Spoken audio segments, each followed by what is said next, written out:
Hey everybody, welcome to CasNCourt TV. This is Miss Public Info here with the latest and greatest high profile cases going on around the country. Thank you so much for joining me today. Thank you to my new subscribers. Thank you for those of you who have been rocking with me for the past month. I'm a newbie here in the YouTube streets, but I've been welcomed all the same, and I appreciate you guys. Appreciate your input. Appreciate it for those of you who are not subscribed to like and subscribe down below, and also any of your comments that you have for today's episode, or if you just like to share your opinion. I love to engage, even if we don't agree. It's okay not to agree. It's okay to have a fruitful debate. It keeps us healthy mentally. It keeps us intellectually charged. So that's the kind of channel we are here. Now, I'm not an attorney. I say that every day that I'm on here. But I did spend a lot of time in the district attorney's office as a public information officer. Now, most public information officers and attorneys in district attorney's offices or U.S. attorney's offices, a lot of them are attorneys. And the reason is because we have to disseminate the information, legal proceedings, jargon, etc., to our constituents, but also to the press so that they can get the information right. That said, though I am not an attorney, I am very well versed in the legal world. I write for attorneys. I speak on behalf of the district attorney's office and have done that for quite some time. I'm now transitioning back into public affairs and legal public affairs and publicity world after spending about the last 15 years in entertainment and television publicity. So now that I'm switching back to my old life, I'm here to help everybody sort of learn a little bit about the legal world, but in a very non-intimidating and uncomplicated way. So you'll get new news or new episodes from me every day. Sometimes I do lives only, and other times I do, episodic updates, or we'll just present a case to you that I found to be interesting. And also I do episodes that have to do with my own life in terms of cases that I've worked on. I did one just yesterday. So why don't you guys go and check out episode 23 if you want to check out that case. Very high stakes. Now, I have worked on a number of high stakes cases and high profile cases, including murder cases, including death penalty cases, murder for hire cases, SEX assault cases, and so forth and so on. So that said, we're going to get started on this episode, and we're going to talk about Brian Khoberger. Now, we've talked ad nauseum a little bit about Brian Khoberger. I have 2 other episodes to talk about him. But one thing that we haven't talked about as it relates to Brian Khoberger is motive. Now, we know all the basics. And we'll do a little refresh from those who are new and just need to know a little bit of the information. I always want you guys to be informed properly. So, Brian Khoberger, he's, fatally stabbed these 4 college students in their 20s back in November of 2022.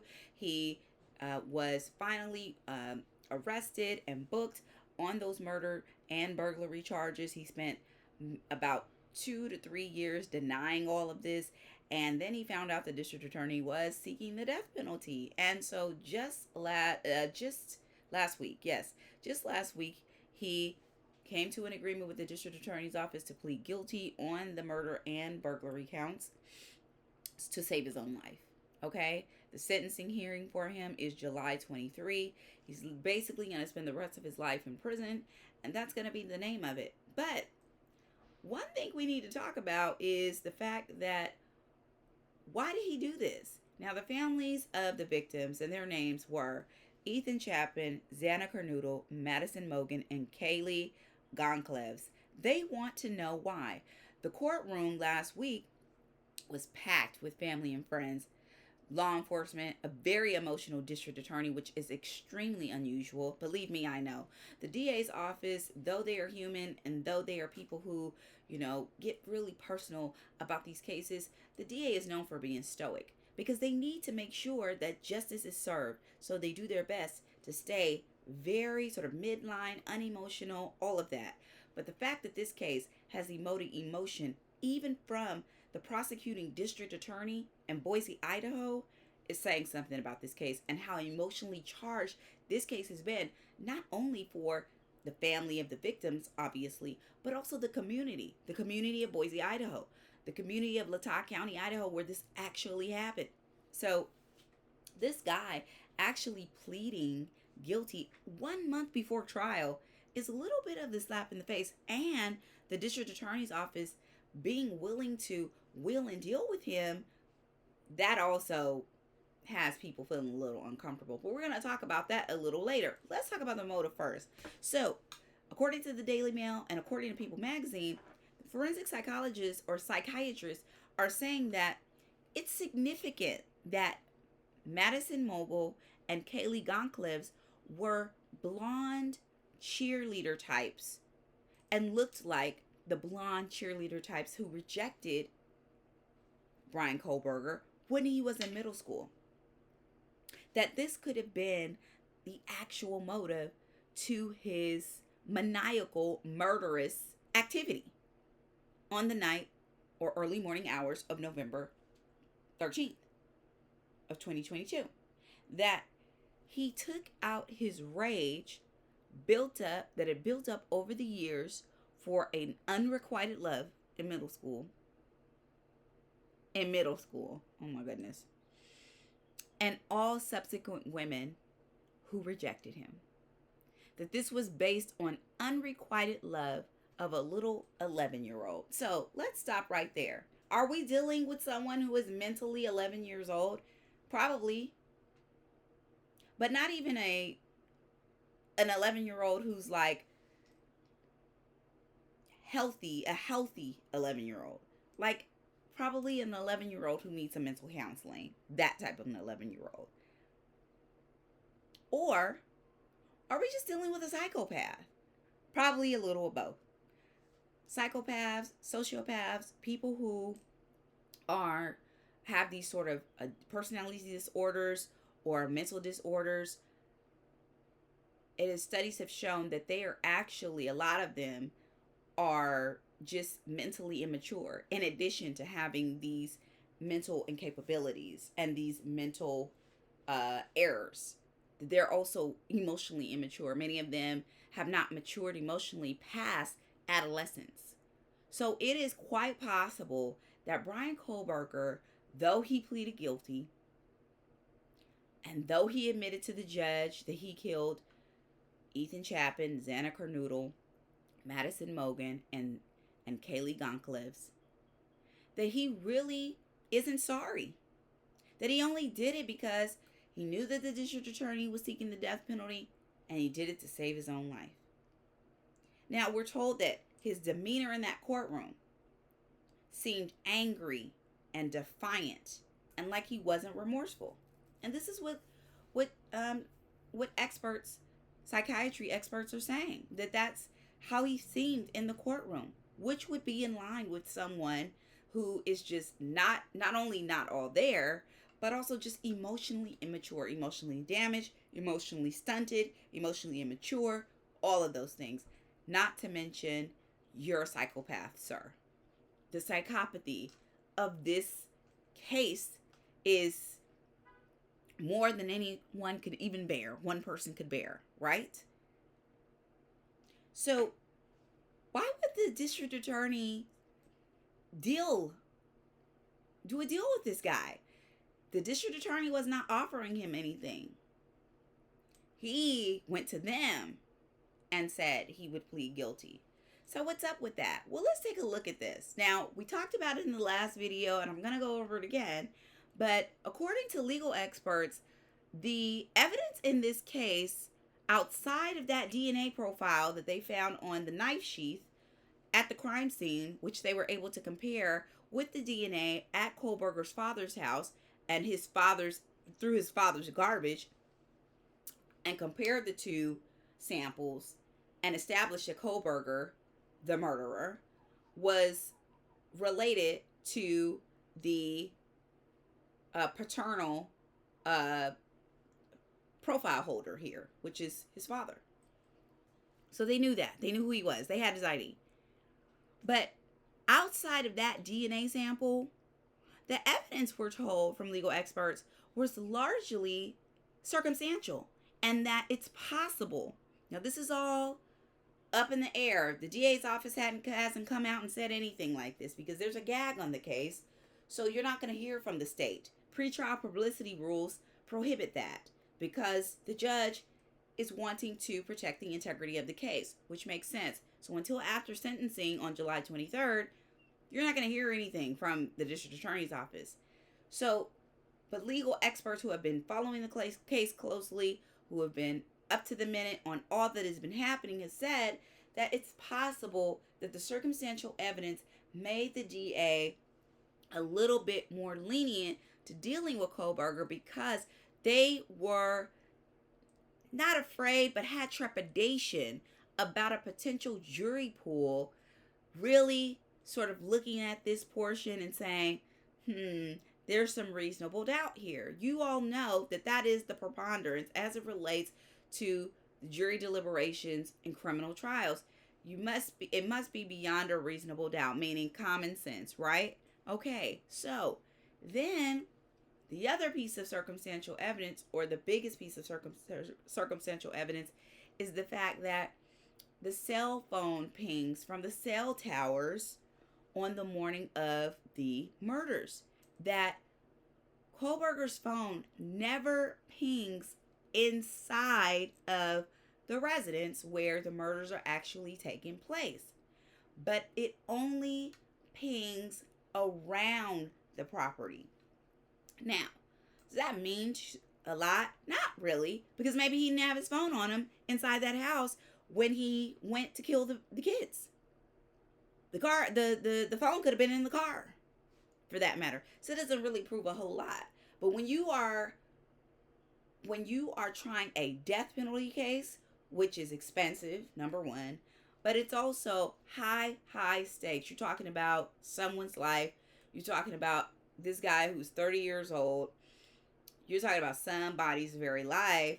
Then you have the DA saying, let's think about this now that we have the opportunity to deal this guy out. The other thing that could have happened, also, the reason they went with the deal is because they talked to the victim's family. And the victims could have been like, yeah, we want this to be over with. But we did get some news today, and I'm going to read it to you, that Kaylee Goncalves' family is not happy about this plea deal. So let's get into that. So although there's a gag on the case, the gag does not apply to victims' families or anything like that.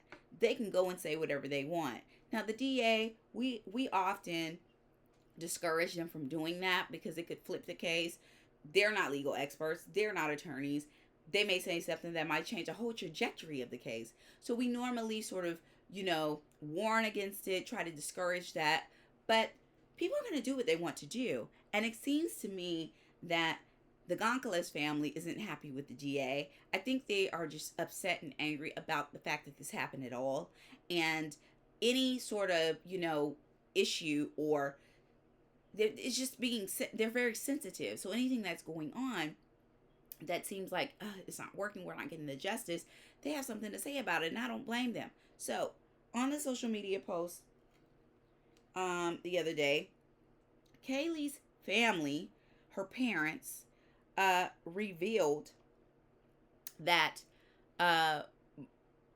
Khoberger beat Kaylee in the face before fatally stabbing her, and that, in quote, he did not show Kaylee any mercy, is what they said. On a Facebook post, they continued, people tell us we should be happy with life in prison without parole, as he will never get out.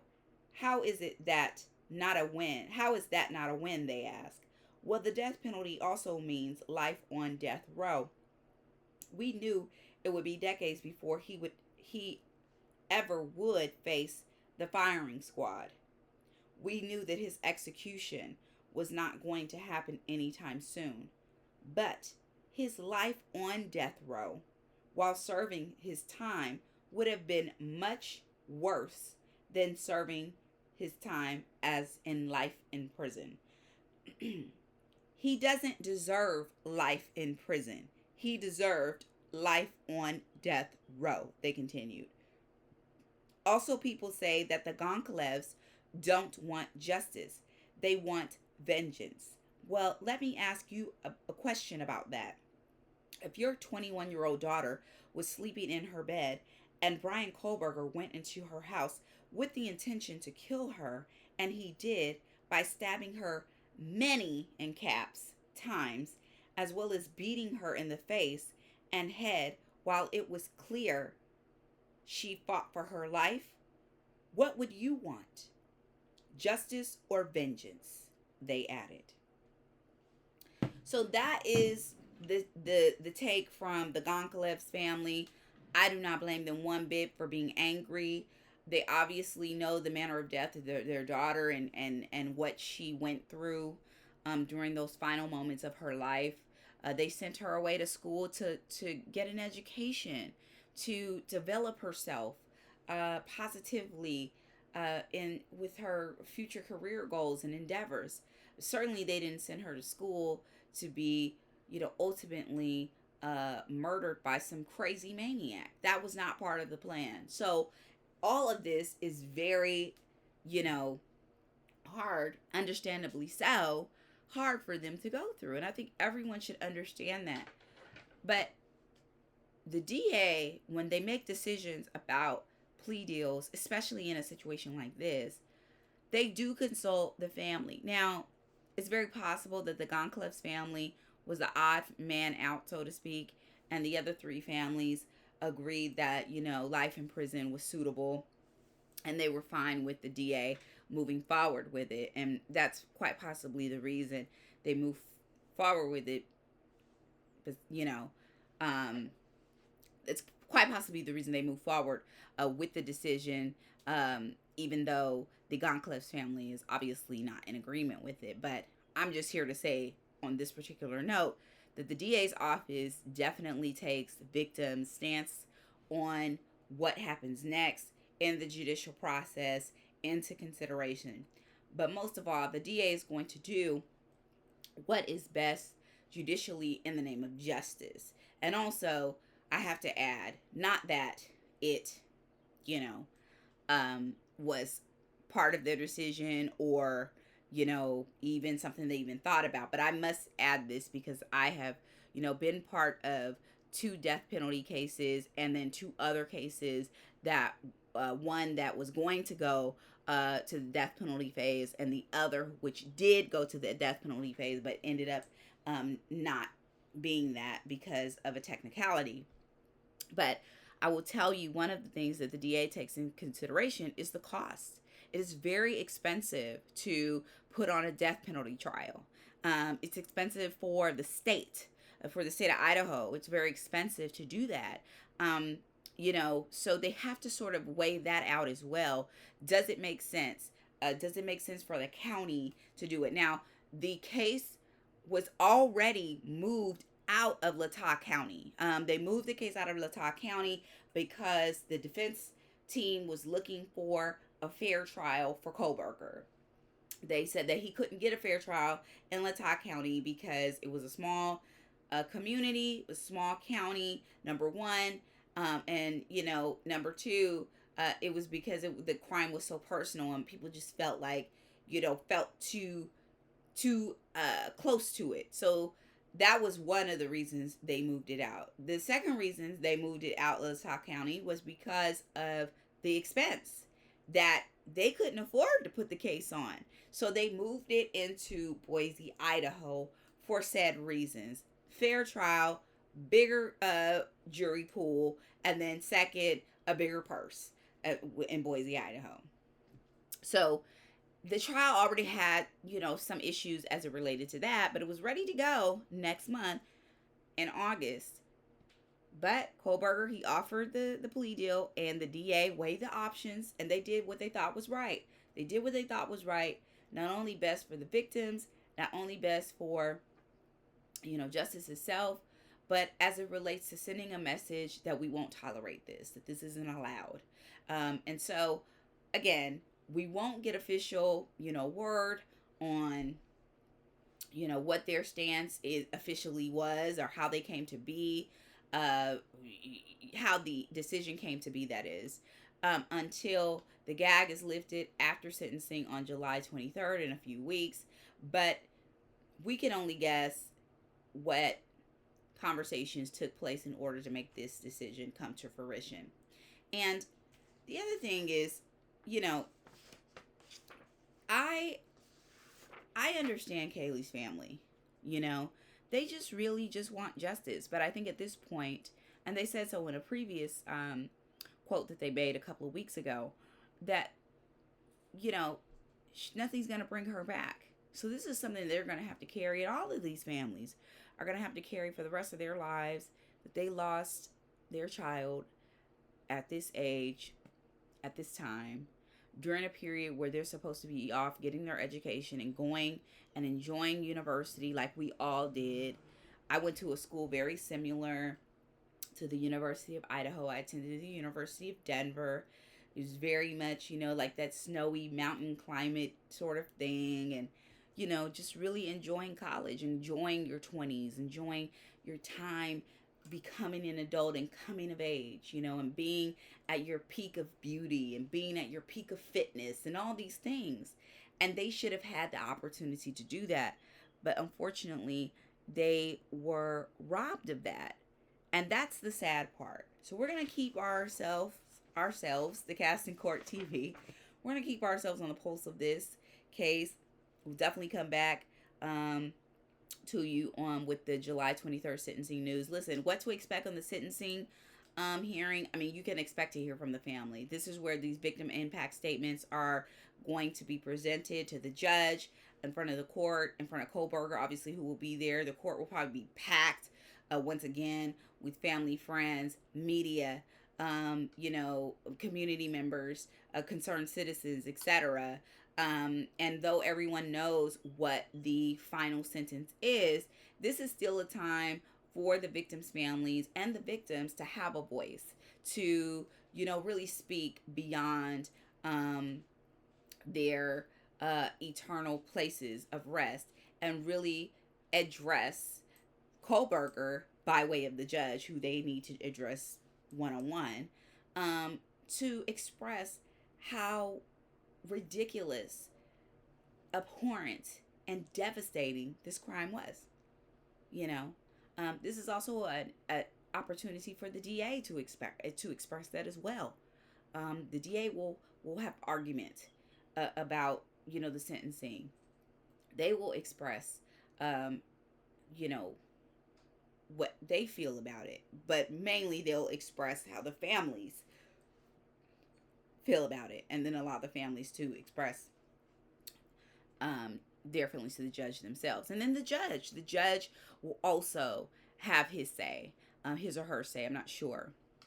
It's a male or female judge. I think it's a male judge, but they will also have their say, and are probably going to come down pretty hard on Khoberger about his coldness, about his calculating behavior, about how maniacal he is, about who he is as a person. And then the judge will give Khoberger the opportunity to speak. He probably will not speak, but they'll give him the opportunity to, and then he'll be on his way to the department, a lifetime within the Department of Corrections, which, like the Goncalves said, that's too good for him. But, death is too good for him too. So, this is just all very sad.